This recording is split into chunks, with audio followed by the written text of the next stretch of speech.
참 감사합니다. 오늘 우리 2019년 첫 안식일, 오늘 우리 한영실 우리 조정현 우리 집도지사님 가정이 이렇게 또 첫 안식일에 방문해 주셔서 감사합니다. 우리 다사다난 했던 2018년 이제 보내고 희망찬 2019년 첫 안식일 오늘 우리 맞이하게 됐습니다. 우리 하나님의 풍성한 은혜 우리 다 가득히 받으시고 2019년이야말로 정말 우리에게 은혜와 진리가 충만한 그런 한 해가 되시기를 간절히 바랍니다. 아멘. 오늘은 누가복음 9장에 있는 말씀을 보도록 하겠습니다.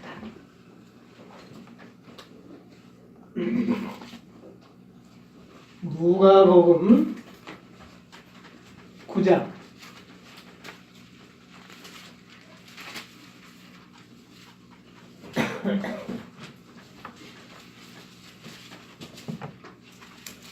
9장 51절로부터 있는 말씀을 제가 읽도록 하겠습니다. 예수께서 승천하실 기약이 차감해 예루살렘을 향하여 올라가기로 굳게 결심하시고 사자들을 앞서 보내시며 저희가 가서 예수를 위하여 예비하려고 사마리아인의 한 촌에 들어갔더니 예수께서 예루살렘을 향하여 가시는 고로 저희가 받아들이지 아니하는지라. 제자 야고보와 요한이 이를 보고 가로되 주여 우리가 불을 명하여 하늘로 쫓아내려 저희를 멸하라 하시기를 원하시나이까? 예수께서 돌아보시고 꾸짖으시고 함께 다른 촌으로 가시니라. 56절까지 넘어보겠습니다. 이 기사는 누가복음에만 기록되어 있는 기사인데 오늘날 우리들에게 꽤 의미가 있는 생각할 수 있는 그런 좋은 말씀입니다. 그리고 특별히 시대의 소망 53장 가나안으로부터 마지막 여행이라고 하는 그런 제목 속에 들어있는 내용 중에 가장 핵심 내용입니다. 갈릴리로부터.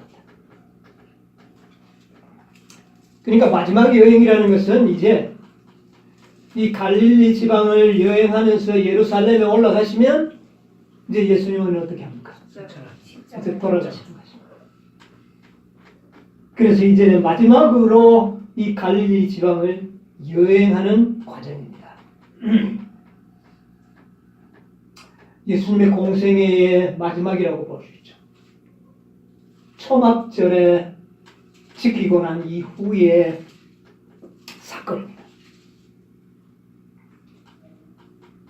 그런데 이 마지막 갈릴리의 마지막 여행은 예수님의 생활의 하나의 변혁점이 기록이 되어 있습니다.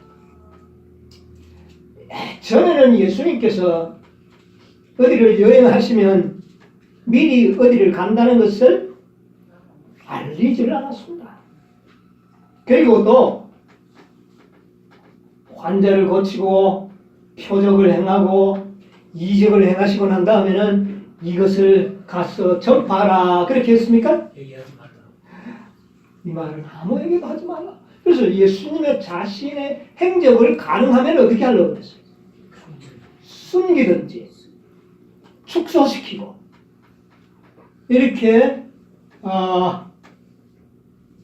홍보를 하려고 하지 않았습니다. 그래서 예수님의 생애를 이렇게 보면 한 1년은 유대 땅에서 봉사를 하셨어요. 그 다음에 나머지 2년은 갈릴리와 이방 땅에서 봉사를 하셨는데 지금은 이제 이 이방 땅 갈릴리 이 지역을 봉사를 마치시고 이제 어디로 올라가려고 하십니까? 예루살렘 유대 땅으로 올라가. 근데 유대 땅으로 올라가면 이제는 예수님은 죽으신 것이죠. 그래서 여기 1절에, 51절에 보니까 예루살렘을 향하여 올라가기로 어떻게 해요? 굳게 결심하시고. 뭐 올라가면 그냥 올라가면 되지 왜 굳게 결심을 해야 합니까? 지금 예수님이 예루살렘에 올라가는 건 그냥 가는 것이 아닙니다. 이제 때가 되어서 자신이 세상 죄를 지러가는 한 마리의 양으로서 희생해야 할 그 시간이 가까웠다. 그러므로 예수님께서 이제 예루살렘에 올라가는 일이 쉬운 일일까요? 인성을 쓰시고 계셨던 예수님께서는 그도 죽음이 두렵지 않은 것이 아니었습니다. 그러므로 그 예루살렘에 올라가기로 마음에 어떻게 해요? 굳게 결심할 수밖에 없었습니다. 여러분, 우리도 예수님을 끝까지 따라가는 데는 굳게 결심을 해야 합니다. 그럼 저절로 따라가시는 것은 결코 아닙니다. 네. 그래서 예수님께서는 마지막 예루살렘을 올라갔을 때에 2년 동안을 이방 땅에서 봉사를 했지 않습니까? 그런데 갈릴리 예수가 그냥 곧장 올라가면은 불과 며칠이면 예루살렘에 올라가겠죠. 근데 그렇게 올라가신 것이 아니라 2년 동안 자신이 다니면서 많은 이적과 표적을 행하시고 말씀을 전했던 동네 하나하나를 재방문하시면서 예루살렘으로 올라가는 거예요. 그러니까 이제 예수님께서는 초막절을 지내고 이제 돌아오는 6월절에 예수님이 죽으신다면 불과 5, 6개월밖에 시간이 남지 않은 그 짧은 기간을 이 갈릴리 지방을 방문하는 일로 보내는 것입니다. 그런데 전에는 갈릴리 지방 방문할 때도 쇳길로 다니고 또 다른 사람들이 잘 다니지 않는 길로 다니시고 자기를 계속 은둔하면서 다녔어요. 그러니까 예수님의 형제들이 답답했어요, 안 했어요?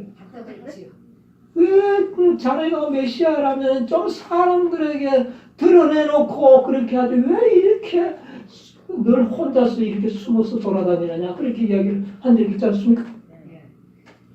초막절에 올라갈 때도 떳떳하게 올라갔더라면 많은 사람들이 그 이목을 집중할 수도 있었고, 그런데 예수님께서는 초막절에 올라갈 때 어떻게 했어요? 아무도 모르게 활짝이 그렇게 예루살렘에 올라간 것을 우리가 보게 되는 것이죠. 자, 그래서 이제 이 예수님께서 갈릴리에서 이제 예루살렘으로 올라가는 이 모든 일은 제자들이 이해를 할 수가 없었어요. 제자들은 이제 예루살렘에 안 올라가도 돼요. 유대 땅에 가면은 유대인들이 예수님을 환영했습니까? 안 했습니까? 안 했어요. 환영하기는커녕 예수님을 어떻게 하면 죽일까? 아주 저기가 아주 대단했습니다. 반대로 갈릴리 지방에서는 예수님이 어땠을까요? 갈릴리 지방이 이적을 행하고 병자를 고쳐주고 표적을 행하니까 갈릴리 지방에 있는 이방인들과 일반 백성들은 예수님을 대환영하는 겁니다. 너무나 환영하니까 그 환영을 피해서 예수님께서 다니신 거예요. 왜냐하면 예수님의 인기가 너무 좋으면 문제가 생길 수가 있어요. 왜? 6월절이 가기 전에 문제가 생기는 것입니다. 그래서 예수님께서는 그 때를 맞추기 위해서 은둔생활 비슷하게 다니시면서 공생애를 사셨던 것을 보게 되는 것입니다. 그런데 유대인들이 이 초막절에 올라가서 예수님께서 유대인들과 굉장히 많이 부딪혔잖아요. 특히 안식일에 어떤 일을 행해버렸습니까? 또 날 때부터 소경된 자를 고쳐주는 일을 안식일에 행했기 때문에 유대인들이 화가 날 대로 났습니다. 그리고는 예수님께서 그러고 뭐라 그러냐면 아버지와 나는 하나다 그랬어요. 그러니까 자기를 가지고 아버지와 하나 됐다는 것은 이거 참남된 일이다. 그런 일이 있었기 때문에 유대인들은 막 예수님이 유대 땅에 오기만 오면 어떻게 해요? 죽이려고 했고, 비록 이 갈릴리 지방이라 할지라도 예수님이 공개적으로 그렇게 하기만 한다면은 어떤 함정을 파서도 예수님을 죽이려고 하는 그런 음모들이 있었기 때문에 예수님께서는 공개적으로 활동을 하기를 별로 좋아하지 않았습니다. 그런데 이제 6개월을 거의 앞두고 난 이 마지막 갈릴리 여행은 전혀 달랐어요. 이제 예수님께서는 어디 갈 때에 전에는 새 길로 다녔으면 이제는요 대로를 가는 겁니다. 그리고 전에는 갈 때 동네 그냥 살며시 어느 마을에 들어가고 이랬는데 이제는 아닙니다. 예수님께서는 제자들을 먼저 불러가지고 내가 어느 마을에 들어갈 테니 너희들이 먼저 가서 내가 유숙할 장소를 먼저 좀 알아봐라. 그리고 그 성읍 사람들에게 내가 온다는 것을 이야기하라. 자기를 공개적으로 드러내는 겁니다. 완전히 달라져서 그랬어요. 그래서 이제 이 첫 번째로 사마리아 마을을 방문하게 되는 겁니다. 그런데 예수님께서는 사신으로 누구를 보냈죠? 야고보와 요한을 보내는 겁니다. 그래서 야고보와 요한이 이 사마리아 마을에 들어가는데 사마리아 마을은 2년 전에 갈릴리로 여행하다가 야곱의 우물가에서 누구를 만났어요? 사마리아 여인을 만나가지고 그것이 기회가 되어 사마리아에 예수님 가서 복음을 전하고 많은 이적과 표적을 행해서 사마리아 사람들이 예수님을 굉장히 좋아하게 됐습니다. 왜냐하면 다른 유대인들과는 달리 이 사마리아인들이 굉장히 호의를 베풀어 줬기 때문에 사마리아인들이 예수를 좋아했어요. 유대인이지만. 그래서 야고보와 요한은 어땠습니까? 이야, 이제 예수님이 이 마을에 온다 하면 이 많은 사람들이 어떻게 해요? 아주 환영을 하고 기분 좋게 영접해 줄 줄을 알았어요. 그런데 야고보와 요한이 가서 이야기를 하는데 예수님이 이 마을에 오려고 한다. 그리고 오늘 밤 여기서 어딘가를 좀 유숙하기를 원하는데 그런 자리가 없느냐. 그러니까 그들이 묻습니다. 어떻게 해서 여기서 오기로 되느냐. 지금 예수님께서 예루살렘으로 올라가는데 여기 잠시 들린 거라고. 그 이야기를 듣더니 그만 이 사마리아 주민들이 얼굴색이 싹 변해버렸어요. 왜요? 자기들을 위하여 오는 줄을 알았어요. 근데 어디를 간다고요? 예루살렘, 유대 땅으로 간다는 거예요. 그러니까 이 사마리아인들이 이 예수가 우리보다도 유대인들 더 사랑하는구나. 이렇게 생각하는 거예요. 그리고 또 어떻게 생각했냐면은 이 사마리아인들과 유대인들은 앙숙간인데 종교적인 앙숙이었습니다. 왜냐하면 사마리아인들은 어디서 예배를 드립니까? 사마리아인들이 예배드리는 성전은 어느 성전이에요? 그리심산 성전이에요. 그리심산 성전. 거기서 예배를 드리고 유대인들은 어느 성전에서 예배드렸어요? 예루살렘 성전이에요. 그래서 서로 우리 성전이 진짜다. 우리 성전 서로 진짜다고 하고 해서 이 사마리아인들과 이 유대인들은 종교적 앙심이 있었어요. 서로 우리가 세운 성전이 더 거룩한 성전이라고 서로 이렇게 아주 종교적인 대립관계가 있었습니다. 그런데 예수님께서 사마리아를 거쳐서 예루살렘으로 올라간다 하는 거 보니까 예수님이 예루살렘 성전을 사랑하는구나. 우리 그리스인산 성전은 별로 좋아하지 않는구나. 이렇게 생각해서 종교적인 편견이 생겨서 그만 어떻게 했냐면 우리 예수님 우리 마을에 오는 걸 환영하지 않는다. 딱 거절해버렸어. 그러니까 야고보와 요한이 그만 얼마나 무시를 당하니까 화가 나겠습니까?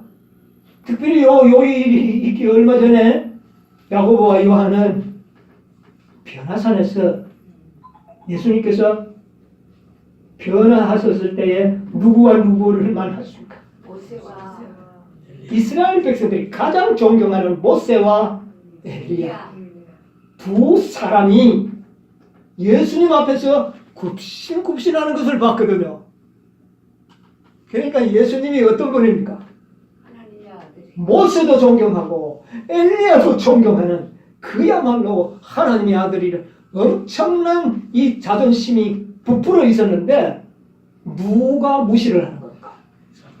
이 개같은 사마리아인들이 그만 이 제자들의 마음에도 이 종교적인 편견이 생겨서 유대인들은 사마리아인들을 어떻게 취급했어요? 개 취급했어요. 이 개같은 사마리아인들이 우리 위대한 선생님을 거절하다니 화가 이렇게 나서 예수님에게 돌아와서 보고를 합니다. 그들이 예수님을 환영하지 않습니다. 그러면서 하는 말이 예수님 그 갈멜산이 그 앞에 보였어요. 그 갈멜산을 보면서 예수님 선생님 우리가 저 불을 내려가지고 저들을 멸해버릴까요? 얼마나 화가 났습니다. 그런데 예수님의 얼굴이 갑자기 달라졌어요. 너무너무 실망하고 슬퍼하는 모습이 보였어요. 그것을 연애신에 이렇게 얘기하긴 한번 읽어보겠습니다.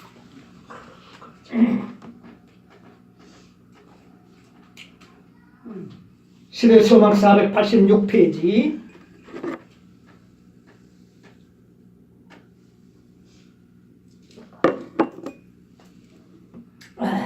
거기서부터 보겠는데 사랑하는 제자들의 공포와 실망 그리고 당신의 길을 밀고 나가는 것은 예수의 마음에 고통스러운 일이었다. 어디 장면 찾았습니까? 그 다음까지 한번 읽어보세요.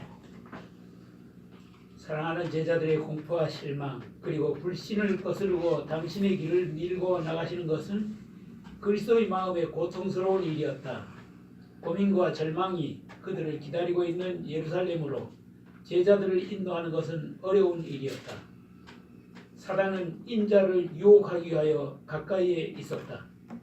왜 이제 그분은 죽음이 확실한데 예루살렘으로 가셔야 하는가? 그분의 주위에는 생명의 양식에 굶주리는 영혼들이 있었다. 사방에는 고통하는 사람들이 그분의 치유의 말씀을 기다리고 있었다. 그분의 은혜의 복음으로 말미암아 이루어질 사업은 이제 막 시작된 것이나 다름없었다. 그리고 예수님은 청춘의 활력이 넘치고 있었다. 왜 은혜의 말씀과 병 고치는 능력을 가지고 세계의 넓은 분야로 나가시지 않는가? 왜 어둠과 슬픔에 쌓인 무수한 사람들에게 광명과 즐거움을 주는 기쁨을 맛보지? 지금 거기까지. 지금 제자들은 예수님에 대한 불평이 가득했습니다. 왜? 예루살렘에 올라가면 죽을 것이고 이 갈릴리나 그 다음에 페레아 지방 그 넓은 이방 땅으로 나가면 수많은 군중들이 환영을 하는데 왜 세계적인 사업을 하지 아니하고 왜 죽으러 가느냐고 말이에요. 이런 불신을 가지고 있는 제자들을 데리고 지금 예수님께서는 여행하고 있습니다. 그리고 예수께서 사자들은 거기서 또 한번 보세요. 그리고 486페이지에서 7페이지 그리고 예수께서 사자들을 그리고 그분께서 사자들을 앞서 보내시네. 저희가 가서 예수를 위하여 예비하려고 사마리아의 한 촌으로 들어갔다. 그러나 그분께서 예루살렘을 향하여 가시고 있었으므로 백성들은 그분을 받아들이지 않았다. 그들은 이것이 그리스도께서 그들이 극히 증오하고 있는 유대인들을 더 좋아하는 것으로 보여주는 것이라고 해석하였다. 만약 그분께서 그리심산의 성전과 예배를 회복하기 위하여 오셨더라면 그들은 그분을 즐겁게 영접하였을 것이다. 그러나 예수께서는 예루살렘으로 가시고 있었으므로 예수를 환대하지 예. 여기에 이제 그들이 왜 예수님을 거절했는지를 얘기하다. 만약에 예수님께서 이 그리심산 성전을 회복하고 이 부흥을 위하여 그들을 찾아갔더라면 그들은 어떻게 했을까요? 대환영했어. 그러나 그렇게 하지 않았어. 그러나 예수님께서 유대 땅 예루살렘을 간다 할지라도 사실은 예수님께서 유대 교회를 회복하기 위하여 올라가시는 겁니까? 아니었어요. 예수님께서는 어느 교회를, 무너진 교회를 회복하기 위하여 오신 것이 아니었어요. 인류를 위해서 예루살렘도 아니고 그리신산도 아니었어요. 2년 전에 이미 이야기를 했습니다. 그 사마리아 여인이 뭐라고 질문을 했어요? 우리가 이 산에서 예배드리는 게 옳습니까? 저 산에서 예배드리는 게 옳습니까? 물었을 때 예수님께서 뭐라고 그랬어요? 선에도 말고 예루살렘에서도 말고 이 산에서도 말고 어떻게 해요? 신령과 진정으로 예배하는 자들을 찾기 위하여 내가 왔다. 여러분, 지금 우리가 있는 이 마지막 때는요, 어느 타락하고 무너진 교회를 회복시키기 위하여 우리가 일하는 것이 아닙니다. 무슨 말인지 아세요? 아멘. 우리의 싸움은 어느 무너져가고 있고 타락한 교회를 회복하려고 하는 것이 아니에요. 이제는 뭡니까? 때가 됐습니다. 신령과 진정으로 아버지께 예배 드리려고 하는 자들을 찾는 싸움이 마지막 싸움입니다. 아멘. 여러분 무슨 의미인지 이해하시겠습니까? 아멘. 예수님께서도 마지막 싸움은 어느 교회를 회복하는 싸움이 아니라 신령과 진정으로 예배 드리려는 남은 무리를 찾으시는 사업을 하기 위하여 갈릴리 지방을 여행하신다고 말해요. 아멘. 2년 전에 이미 씨앗을 다 뿌려놨는데 이제는 그들에게서 뭐를 찾는 겁니까? 신령과 신령과 진정으로 예배 드리는 자를 찾기 위하여 사자들을 보내서 예수님이 모든 마을을 지금 방문하고 계신 거예요. 아멘. 여러분 이것이 예수님의 마지막 사역이었습니다. 자, 그 다음에 487페이지 제자들은 저희의 말을 들으시고 한번 읽어보시죠.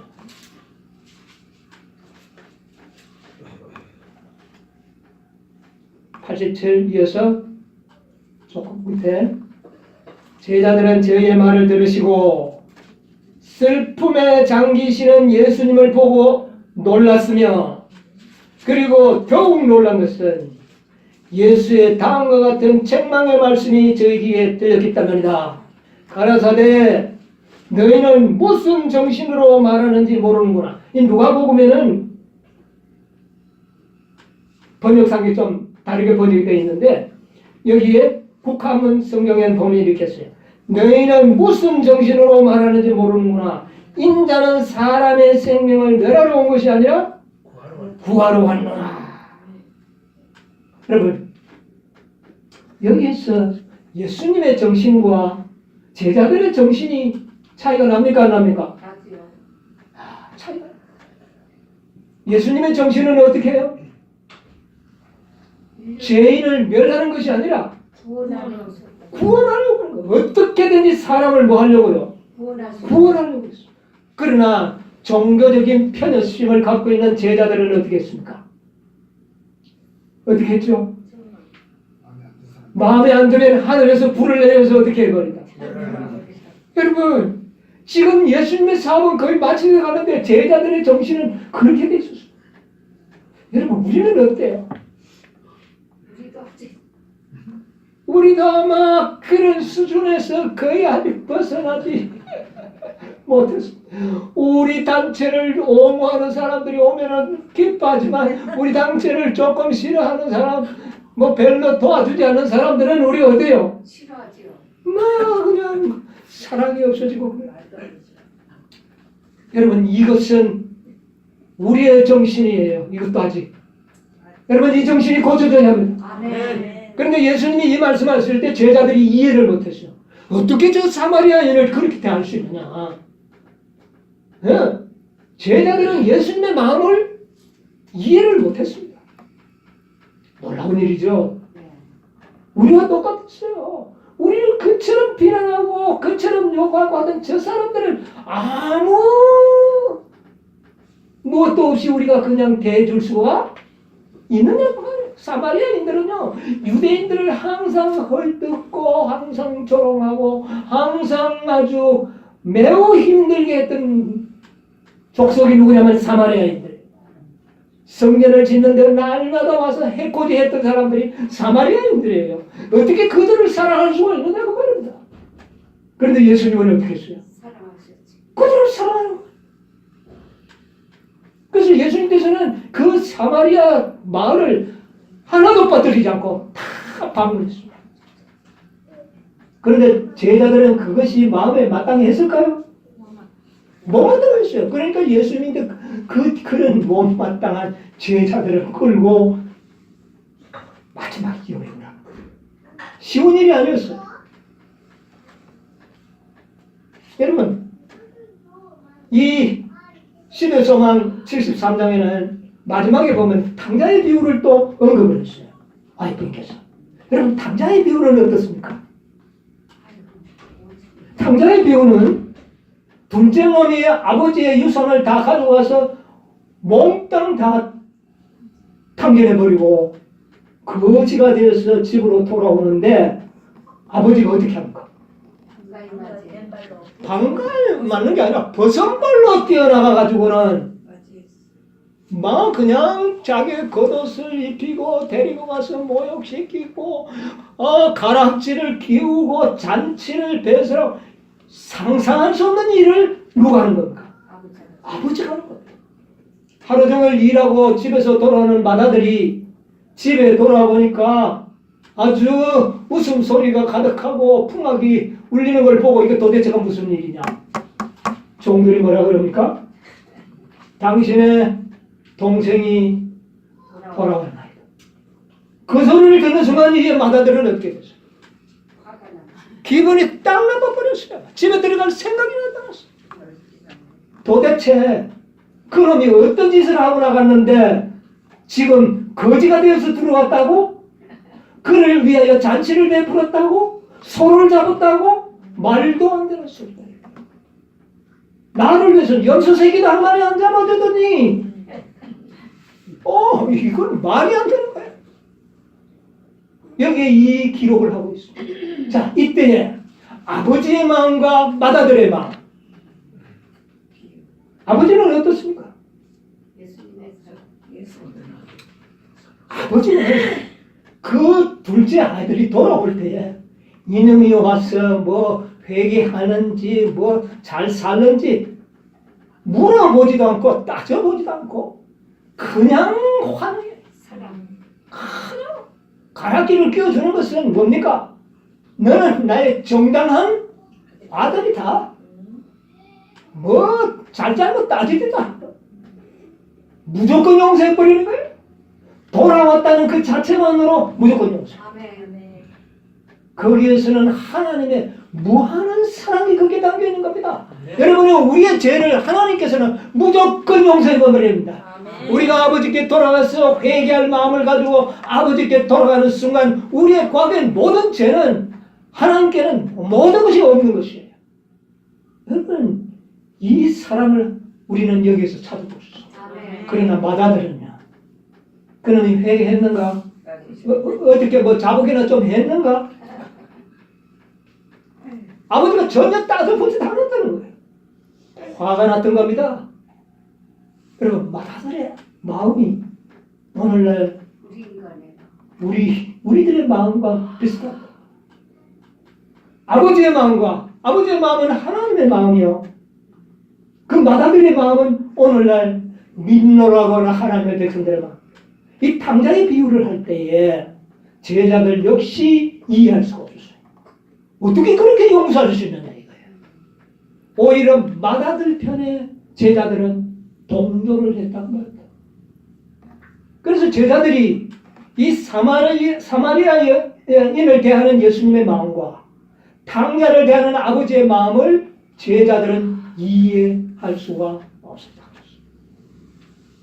그런데 언제 이해했는가? 십자가에 돌아가시니 그들이 성령의 충만함을 받고 난 다음에 비로소 그 하나님의 사랑을 깨닫게 되고 비로소 그들은 예수님의 마음을 이해할 수가 있었다는 것입니다. 우리가 그렇게 변화되어야 하는 것입니다. 아멘. 아버지의 마음이 우리의 마음이 되어야 하는 것입니다. 여러분, 우리는 앞으로 우리의 모든 형제들의 잘못에 대하여 무조건적인 그가 와서 어설프게 사과 같지 않는 사과를 한다 할지라도 우리는 어떻게 해야 될까? 사랑하고 완전한 용서와 사랑. 아무런 마음에 거리낌 없는 환영으로서 그를 사랑할 수 있어요. 아멘. 그가 우리의 가게 아무리 성전을 짓는 일에 해코지를 하고 조롱하고 원수짓을 했다 할지라도 예수님께서는 그들을 구원하기 위하여 그가 할 수 있는 최선을 다했던 그 예수님의 정신이 오늘날 우리들의 정신이 되어야 되는 것입니다. 아멘. 우리 하나님께서는 이 둘째가 집으로 돌아올 때 각본을 짜가 돌아온 겁니다. 아버지 만나면 어떻게 하고 어떻게 회개하고 이렇게 하면 아무리 고집 투성인 아버지라도 나를 쫓아내지는 않을 거다. 그런 생각을 하고 왔어요. 그러나 아버지가 대하는 태도는 어땠습니까? 무조건 사랑. 상상할 수 없는 어리벙벙했어요. 이게 도대체가 진실이 아닌지. 그러나 뭐를 통하여 아버지의 진심을 알게 되느냐? 가락기를 키워주고 손을 잡아서 잔치를 베푸는 것을 봤을 때 아버지의 진정한 사랑을 이 둘째 아들은 깨닫게 된 겁니다. 여러분이요, 그때의 둘째 아들은 변화된 겁니다. 무엇 때문에? 사랑 때문에. 여러분, 우리의 변화는 사랑 때문에 오는 겁니다. 아멘. 따지고 논쟁으로서 변화되는 거죠. 여러분이요, 믿음으로 말미암는 의가 바로 그겁니다. 아멘. 우리가 주님을 필요로 느끼고 주님 앞에 머리를 숙이는 그 순간 하늘아버지께서는 버선발로 우리를 안으시고 너는 내 자녀라고 일컬어주는 것이 칭이에요. 아멘. 그러면서도 연약한 발을 가지고 순종하며 주님의 뜻대로 살아보려고 할 때에 주님께서는 우리 아들이 너와 같이 인간이 되어서 완전한 품성을 개발한 것을 내가 너희들에게 선물로 주겠노라. 아멘. 그렇게 약속하신 것입니다. 아멘. 그것을 우리는 믿음으로 어떻게 해요? 받아들여. 이게 다 구원의 은인 것입니다. 여신의 소망 보면 이런 말씀이 있어요. 시대 소망 490페이지에 보면 이제부터는 그리스도를 따르는 자들이 사단을 정복당한 원수로서 바라볼 것이다. 십자가 위에서 예수께서는 그들을 위하여 승리를 얻으실 것이며 누구를 위하여 승리를 얻는다고요? 그들을 위해다. 그들이 누구예요? 잘못하는 그들. 그들이 누구예요? 예수님 자신이 승리하려고 한 것이 아니라 바로 우리들을 위하여 승리를 거두실 것이다. 우리들을 위해서 승리를 거둔다고 했어요. 자, 잘 들어보세요. 그는 이 승리를 그들 자신의 것으로 받아들이기를 원하신다. 여러분이요, 인성으로서 끝까지 승리하신 그 승리를 우리 모두가 누구의 것으로? 내 것으로. 내 것으로 받아들이기를 원한다. 이게 믿음으로 말미암는 거예요. 아멘. 이것을 갖기를 원하는 자들에게 예수님께서는 어떻게 하신다? 주시겠다. 예수께서는 내가 너희에게 그렇게 믿는 자들에게 권세를 주겠다는 게 예수님의 승리를 자신의 승리로 믿고 받아들이는 자들에게 예수께서는 내가 너희에게 뱀과 전갈을 밟으며, 뱀이 누굽니까?